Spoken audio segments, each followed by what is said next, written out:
पिछले 20 साल से अफगानिस्तान पे अमेरिका ने हमला किया, लाखों लोग मार दिए गए, 6000 बच्चे गजा पट्टी में मार दिए गए। आतंकवाद नहीं है, वो जिहादी नहीं है, वो लड़ाकू नहीं है, लेकिन उनको कहे कौन? उनको कहने वाले जितने भी हमारे लीडरान थे, सबके मुंह में डॉलर का लॉलीपॉप थमा दिया। डॉलर, ये लो डॉलर, और तुम चुप रहो, तुम कुछ मत बोलना। हम उन्हें कह सकते, अगर तुम ये इल्जाम लगाते हो कि मोहम्मद ने जंगें लड़ी है 27, इसीलिए हम तुमसे मुकाबला करते हैं, हम कहेंगे आओ, हमारे नबी पाक अलैहिस्सलातु वस्सलाम ने जंगें लड़ी है, लेकिन बताओ मोहम्मद रसूलुल्लाह ने किस औरत की इज्जत व आबरू को लूटा? जरा बताओ, हजरत उमर फारूक जैसे बहादुर कर्नेल, शैतान जिनसे डरता था, उमर फारूक ने कितनी बच्चों की लाशें गिराई? जरा बताओ तुम कि उस्मान गनी, अबू बकर सिद्दीक, हजरत हमजा रजी अल्लाह तआला अन्हु ने कितने बूढ़ों की हड्डियों को तोड़ा और तलवार से उन पर हमला किया? एक भी नहीं। जंगे बद्र मौजूद है, जंगे उहद मौजूद है, ग़ज़वा खंदक मौजूद है, ग़ज़वा तबूक मौजूद है, ग़ज़वा हुनैन मौजूद है, सुलह हुदैबिया मौजूद है, और ग़ज़वा ज़ातिर रिक़ा मौजूद है।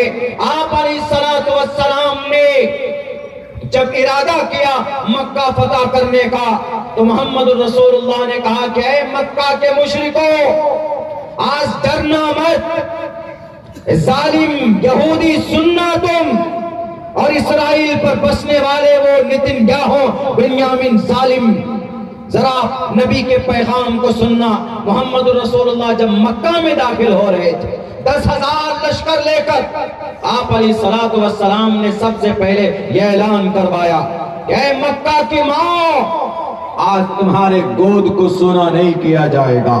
ऐ मक्का के बहनों, मक्का की लड़कियों, आज तुम्हारे दुपट्टे को तुम्हारे सर से नहीं उतारा जाएगा। ऐ मक्का के लड़कों बच्चों सुनो, आज तुम्हें यतीम मिस्कीन नहीं बनाया जाएगा। ऐ मक्का के बूढ़ों, आज तुम्हें बेसहारा नहीं बनाया जाएगा। ऐ इस्राइल, नबी के पैगाम सुन लो। अल्लाह के नबी अलैहिस्सलातु वस्सलाम ने कहा, जाओ इज़हबू अंतुम तुलक़ा ला तस्रीबा अलैकुमुल यौम। आज माफी का ऐलान करता हूं, मैं मोहम्मद इब्न अब्दुल्ला, नबी के ऊपर जुल्म सितम की बारिशें हुई, कांटे बिछाए गए रास्ते में। अभी ताइफ का वाकया आया आपके सामने में, ताइफ में नबी को सर पर और पैर पर मारा जाता था ताकि नबी परेशान होकर गिर जाए। नबी गिरते थे, इनके खातिम हाथ पकड़ कर ऐसे उठाते, तब जाकर लेकर जाते थे। अल्लाह के नबी इतने दर्दनाक हालत में भी यही कहते, अल्लाहुम्मा अहदी कौमी फइन्नहुम ला यअलमून। तुम हमारे नबी के बारे बरात का मुकाबला नहीं कर सकते, तुम हमारे नबी के किसी कल्चर का मुकाबला नहीं कर सकते। हमारे नबी ने तो अपने जानी दुश्मनों को सीने से लगाया था और माफ कर दिया था, कहा कि जाओ मैं तुम्हें माफ करता।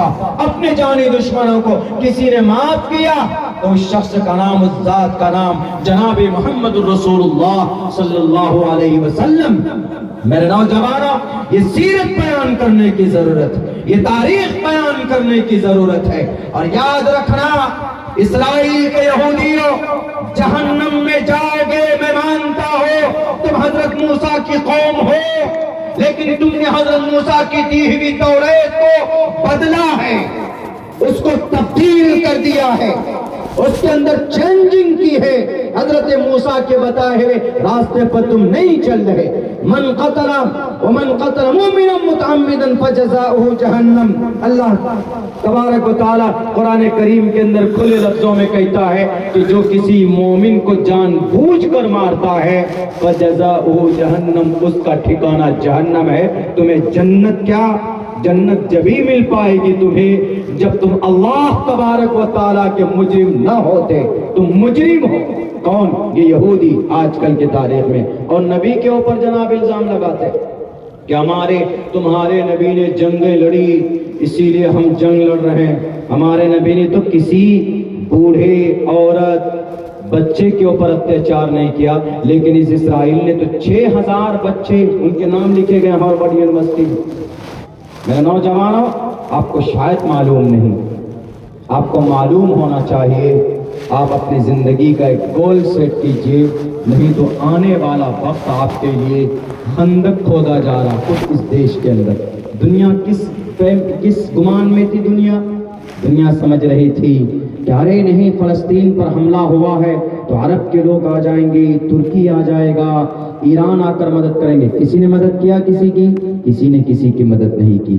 अगर इस देश के अंदर आपके लिए आपका जनाजा भी अगर तैयार किया जाएगा तो कोई आपकी मदद के लिए नहीं आएगा। आपको खुद खड़ा होना होगा, आपको अपने अल्लाह से रिश्ता मजबूत करना होगा, आपको बेबाक बनना होगा, आपको बुज़दिल नहीं। अभी की बात है, कल की मैं एक बात बताऊं आपको। दुनिया लूटती है, आपको बेवकूफ बनाती। अक्सर मेरा मामला हो जाता है रास्ते में। कल की बात बताऊं मैं, परसों मेरा प्रोग्राम उत्तर प्रदेश में था, मऊ में।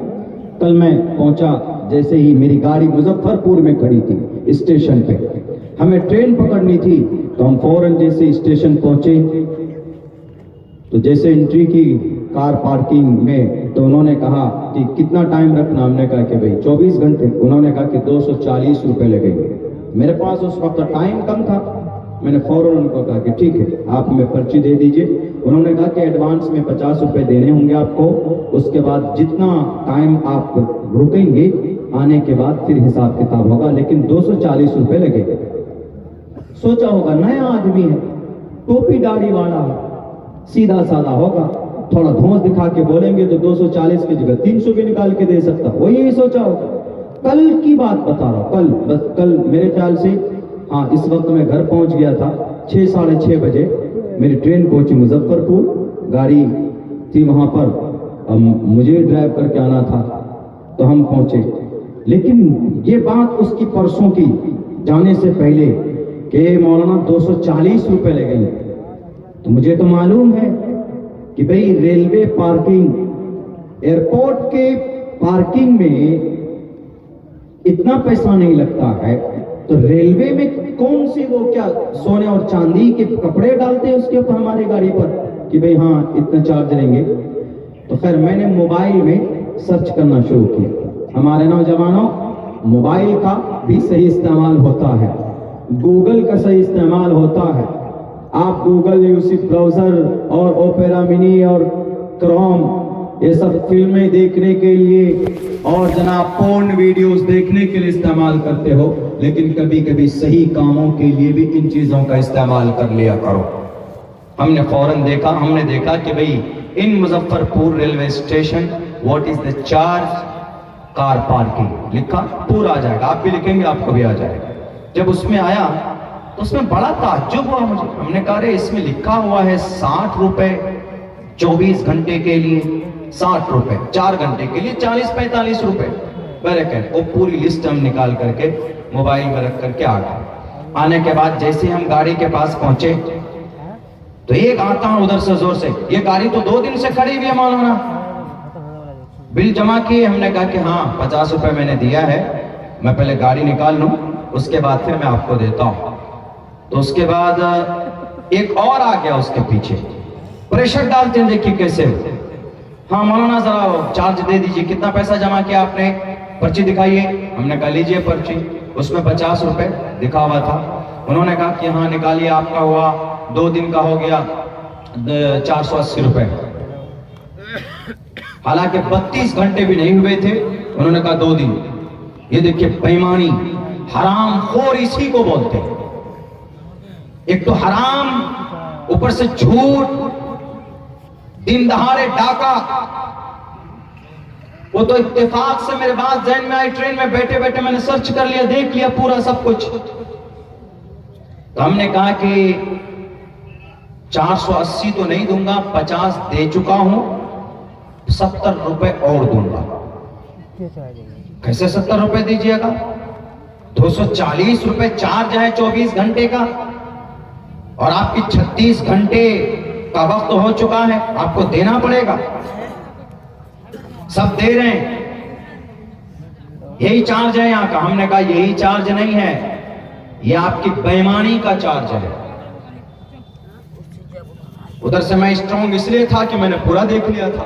हम सोचे कि ज्यादा कहाँ जाना होगा, पुलिस थाना वही करीब में होगा, स्टेशन पे जाकर खुद FIR कर देंगे, अभी उसका लाइसेंस कैंसिल हो जाए।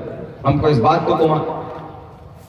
हमने उनको कहा कि भाई ये 70 रुपए लो, 60 घंटे 24 घंटे का 60 होता है, लेकिन चलो 48 घंटे का ले लो कि जी उधर आगे 24 घंटे का भी आपका टाइम, चलो 12 घंटा हमारा हो गया तो ले लीजिए। तो उन्होंने कहा नहीं आपको देना पड़ेगा। हमने कहा अच्छा एक काम करो, गाड़ी मेरी यही खड़ी है, आप जरा लिस्ट लेके आओ, लिस्ट दिखाओ कि 24 घंटे में कार एंड टैक्सी का क्या चार्ज है, मुझे दिखाओ, वो लिस्ट दिखाओ। बोला नहीं ये देखिए हमारे पास बुक है जिससे हम लिख कर देते हैं और हमको नहीं पता इस बारे में, बस इतना ही चार्ज आपको देना होगा। हमने कहा कि आपको देना, मैं आपको नहीं दूंगा, आपको देना होगा, बताना होगा क्या चार्ज है, तभी मैं दूंगा। मौलाना समझकर डरा रहे। बहुत होता है ऐसा, बहुत सफरों में अमूमन भेदभाव, डिस्क्रिमिनेशन। दाढ़ी वाला देखा, टोपी वाला देखा, फौरन सबकी सुई खड़ी हो जाती। तशद्दुद करने वाला कौन, आतंकवाद कौन, 25 से 30 हजार टन बारूद बम की शक्ल में इसराइल ने गजा पट्टी में गिराया। 25 से 30 हजार टन। बताइए, किसी ने कहा कि इसराइल तो आतंकवाद है, किसी ने कहा कि इसराइल तो टेररिस्ट है, फिर भी बदनाम कौन, मुसलमान। आज तक किसी मुस्लिम कंट्री ने किसी के ऊपर जुल्म ज्यादती की? 6000 बच्चों को मारा, नहीं मारा, मारता कौन?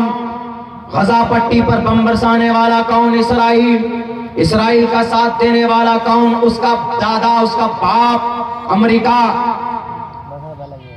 किसी ने कहा अमेरिका को और इसराइल को, हम कहते हैं, कहते रहेंगे कयामत इसराइल तू टेररिस्ट है, था और रहेगा, और इसराइल अमेरिका उसका बड़ा। तुम अगर हमले करो तो सेल्फ डिफेंस, मुसलमान अपनी दिफा के लिए लड़े तो आतंकवाद। वाह भाई वाह, क्या पॉलिसी। दोनों ने कहा कि नहीं मौलाना आपको देना होगा। हमने कहा कि नहीं दूंगा, 70 रुपए लेना है तो लो। हमने कहा कि लिस्ट निकालो, कहाँ है? बोलता लिस्ट हमारे पास नहीं है। हमने कहा नहीं है तो चलो थाने में, चलो चलते हैं, वहां पर निकल जाएगी।